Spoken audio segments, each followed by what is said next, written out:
la tarfa'u aswatakum fawqa sawti nabihi wa la tajharu lahu bil qawli kajahri ba'dikum li ba'din an tahbata a'malukum wa antum la tashkurun.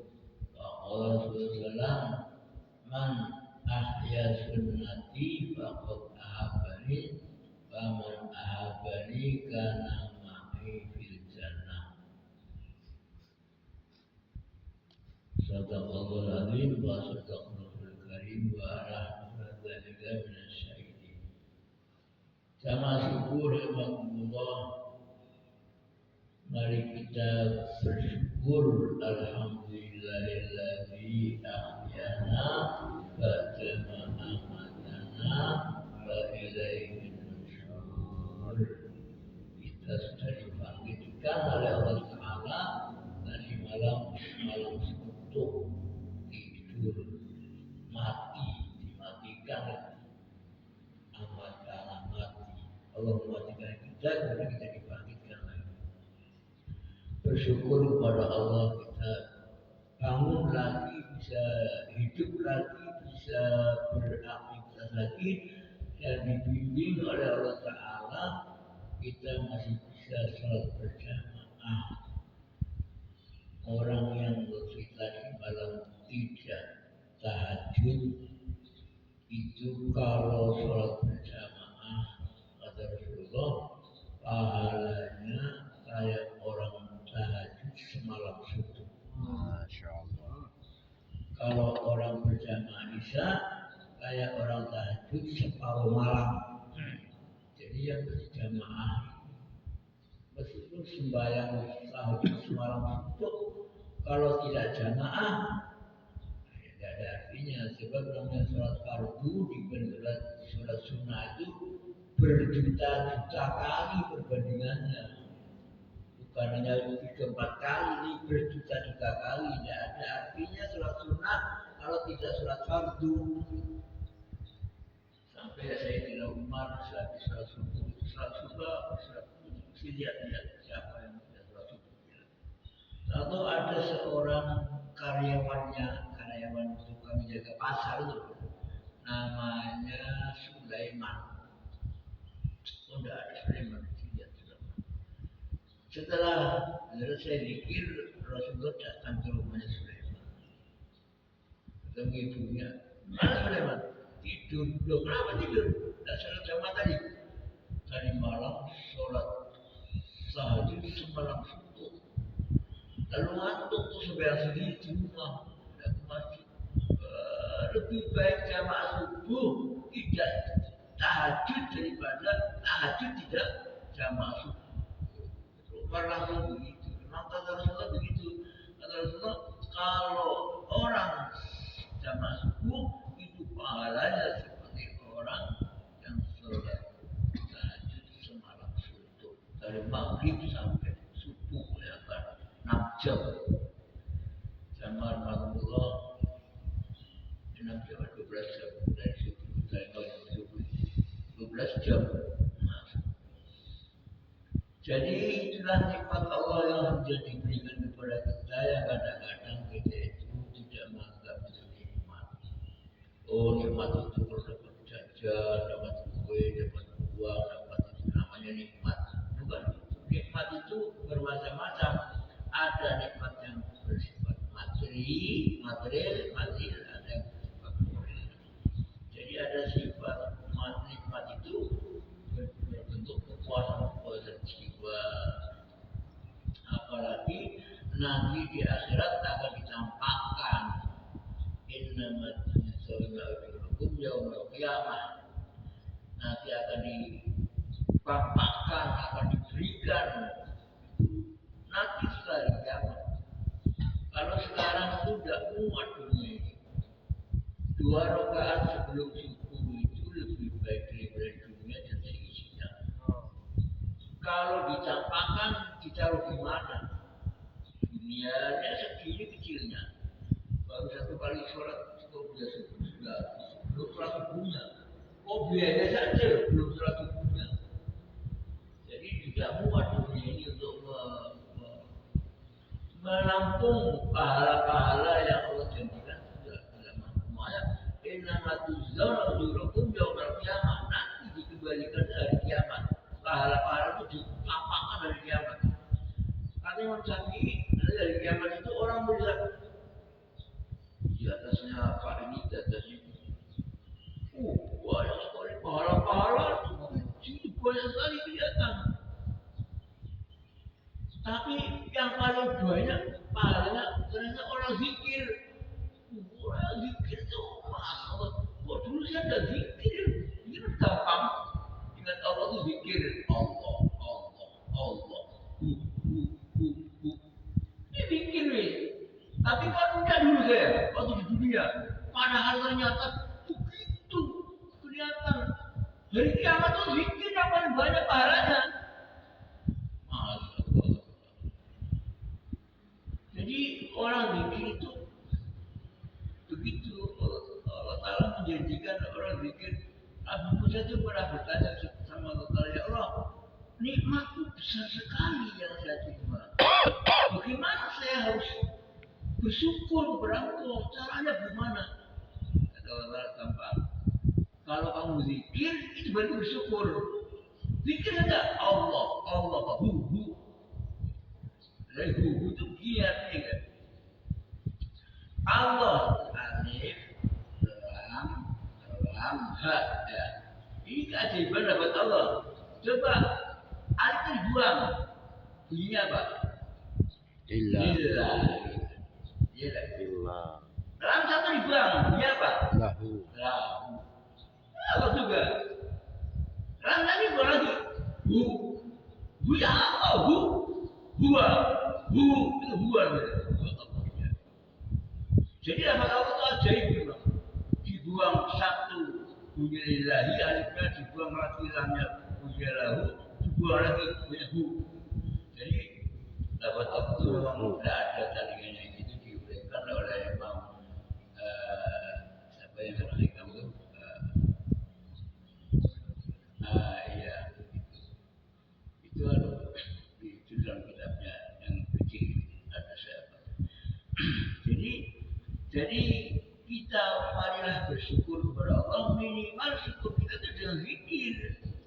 Zikir gampang apalagi diucapkan dalam hati saja, kita ngobrol, kita mengisi, dan kita mau malah zikir dalam PC ya zikirnya pakai hati saja. Nah, inilah beberapa nikmat yang Allah Ta'ala sampaikan kepada kita dan ditunjukkan oleh Rasulullah bahwa begitu cara bentuk-bentuk ibadah yang sangat banyak sekali sehingga memudahkan kita untuk dibawa sanggup nanti kalau kita sudah di alam kubur. Sama Rasulullah sama syukur rahimahullah, saya tadi membaca ayat ya ayyuhalladzina amanu la tarfa'u aswatakum fawqa sautin nabiyyi wa la tajharu lahu bil qawli kajaribatul bajil antah baka amru wa antum la tasma'un. Di sini Allah SWT mengingatkan kepada kita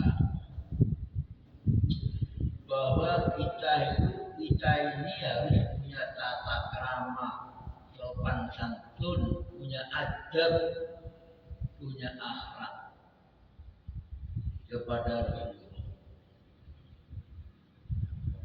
Jadi ayat ini menjelaskan para sahabat itu orangnya baik-baik. Abu Bakar, Umar, Utsman, tiap hari di pinggirnya Rasulullah itu orang baik-baik. Tidak uraan dah, uraan. Ngomong soalnya kumok itu uraan. Jadi kalau ngomong merasa mereka itu udah begitu orang yang sopan. Tapi turun ayat ini, wahai orang-orang yang beriman, la tarfa'u aswatakum fawqa sautin nabi. Jangan kau tinggikan suaramu di atas suara Nabi. Jadi kalau bersuara itu jangan sampai lebih keras daripada suara Nabi. Kenapa?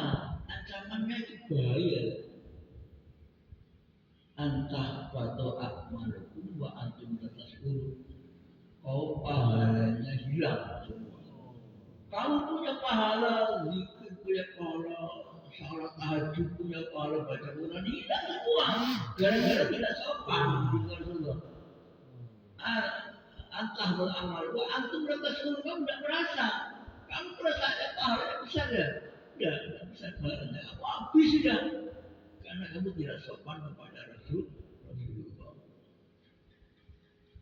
Jadi orang yang tidak sopan, ini ambil ukurannya. Kalau orang tidak mencuri atau orang tidak gampang kelihatan, tidak sopan.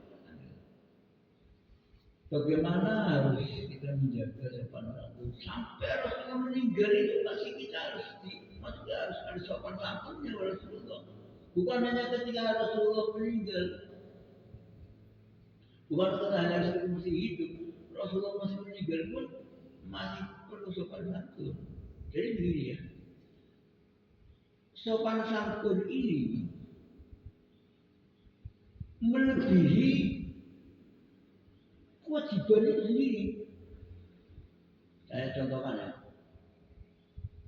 sampean perintah kepada anak saya, nak ambilkan itu buku atau ambil korek api. Gimana Pak? Di kamar. Datanglah anak ini berangkat ambil korek. Sampai di pintu dilempar, Pak. Ini Pak korek Pak. Itu sudah ngambilkan korek, tapi ketika menyampaikan tidak sopan. Sampai jengkel apa enggak? Jengkel. Padahal sudah melaksanakan kewajiban. Wajibannya mengambilkan korek. Soal menyampaikannya, dia tak ada pakai sopan santun. Sampean bawa hadiah, masuk ke rumah Pak Bupati, tidak salam, bludus masuk ke belakang, gimana kan? Dipukul sama satpam kan? Saat tadi orang budas dipukul sama satpam. Jadi sopan santun itu lebih berat, lebih nilainya lebih tinggi daripada kewajiban, tidak? Sampai sholat, tapi tidak sopan. Ketika sholat, apa sopan santun sholat? Ya khusyuk. Allah terima enggak? Allah kasih pahala enggak? Dia tidak dapat pahala.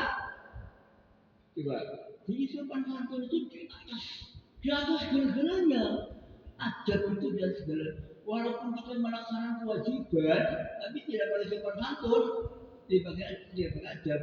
Itu akibatnya. Sampai bisa bayangkan sendiri kalau sampai ngomong anak sampean itu. Jadi adab ini yang paling baik itu adabnya Rasulullah. Adabani Rabbi wa ahsana ta'dibi. Jadi Rasulullah bersabda, adabani Rabbi wa ahsana. Allah mengajari aku adab, tata krama. Allah mengajari aku wa ahsana ta'dibi dan memperbaiki bagaimana aku buat adab. Jadi kita bagaimana kalau sudah Rasulullah meninggal untuk adab kita yang mengikuti sunnah-sunnahnya itu. Mengikuti sunnah-sunnahnya itu namanya adab. Ada seorang sahabat makan tangan kiri. Kata Rasulullah, makan itu tangan kanan. Rasulullah, tangan saya tidak bisa makan. Sampai 3 kali Rasulullah. Itu kan makan tangan kanan, tangan kiri, tangan kanan adab. Kalau kamu itu ya sudah tangan kananmu tidak bisa untuk makan, terus langsung setruk, langsung ya begini. Jadi yang bisa makan tetap tangan kiri, tangan kanannya sudah begini. Ini adab ini. Kalau sahabat tidak melaksanakan satu adab saja langsung azab turun. Itu sahabat. Kita banyak sekali adab yang tidak dilaksanakan kalau masih menghamburi kita. Kalau sahabat itu tidak bisa. Sahabat itu kalau sudah adab itu melebihi dari kewajiban. Ya mesti orang yang melaksanakan adab mesti melakukan kewajiban. Ada orang ini. Jadi bagaimana kita menghidupkan Alhamdulillah. Dengan sunnah sampai ini ya seorang sahabat namanya Abdullah bin Umar pernah berjalan terus mungguk begini. Sahabat yang lain bertanya yang dia tidak tahu. Kenapa kamu jalan kau mungguk begini? Ini dulu ada pohon kata Abdullah Umar. Ini ada pohon dulu. Ada pohon, di sini ada cabangnya rendah. Nah, Rasulullah kalau lewat di sini bungkuk. Tapi ini sudah jebang. Pohonnya sudah dipotong. Sudah tidak ada. Tapi kalau lewat di situ mesti begini. Kenapa? Karena mengikuti Rasulullah. Jadi Rasulullah itu yang perlu ditiru apanya? Surah, sirah, sarirah. Ini 3. Surah rupa fisiknya Rasulullah itu. Rasulullah pakai gamis, Rasulullah pakai kopiah, Rasulullah pakai serban, Rasulullah pakai celak. Ini celak. Rasulullah pakai wangi-wangian Rasulullah. Itu semua fisiknya, sandalnya ditiru, sarungnya ditiru semua. Kalau bisa, kalau nggak bisa udah punya bangsa, nggak punya, habis punya baju kayak gini, nggak punya, betul aurat. Kalau punya pakai. Itu surah gambaran seseorang senang itu surah. Coba orang yang senang itu pemain sepak bola itu main sepak bola di rambutnya disemir ya, tidak pernah ketemu dulu yang tukang sepak bola rambutnya dicukur separuh, dia dicukur separuh. Itu senangnya sama pemain sepak bola. Nah kita senang Rasulullah juga begitu, masa kalah sama orang tukang sepak bola. Jadi kita tiru semua Rasulullah. Apa saja sampai dengan kita bakal mungkin ya. Kalau orang akan sholat itu sunnah siwak, ya. Siwak ini sudah ada takbir, Allahu Akbar. Gimana? Itu masih sunnah siwakan, asal jangan bergerak 3 kali. Jadi kalau diambil, itu sudah masuk lagi. Itu masih sunnah, sudah takbir loh sunnah.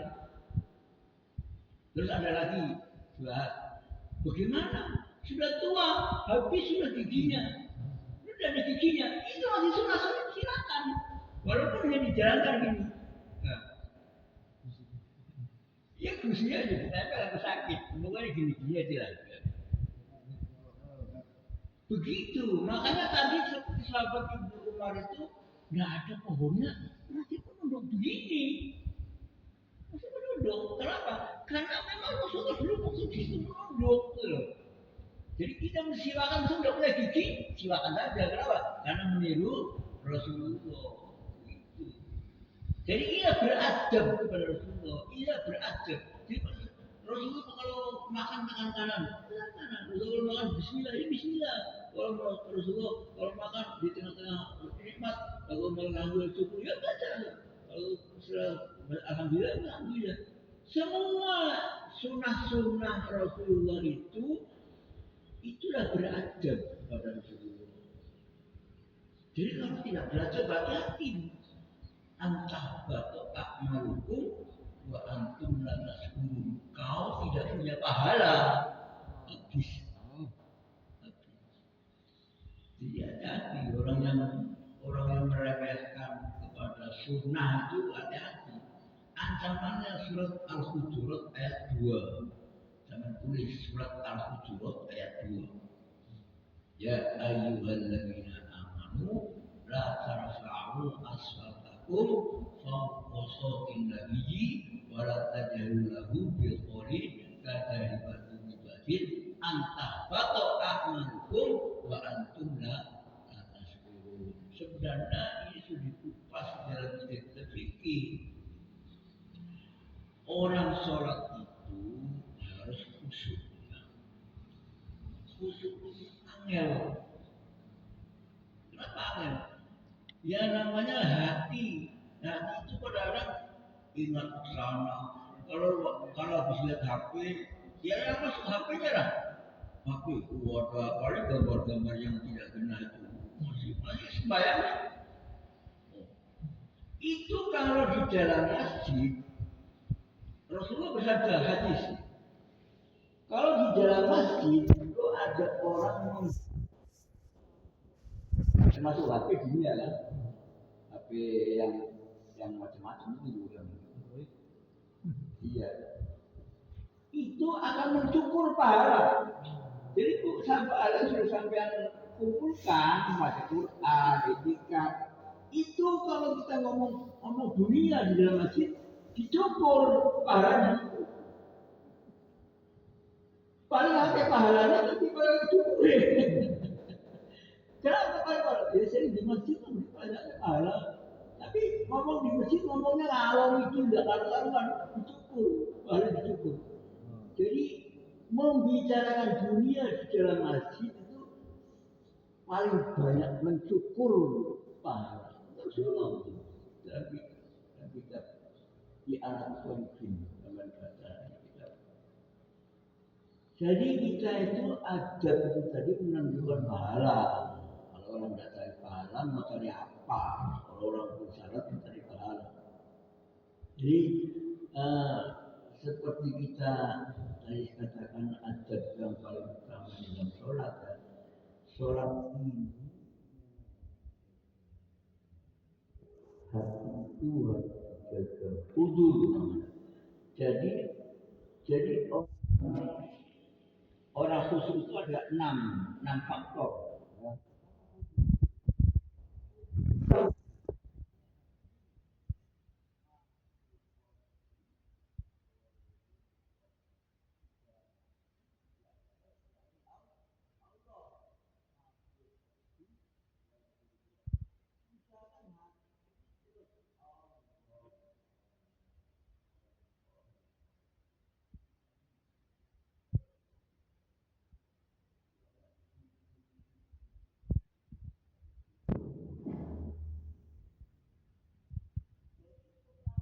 Khusyuk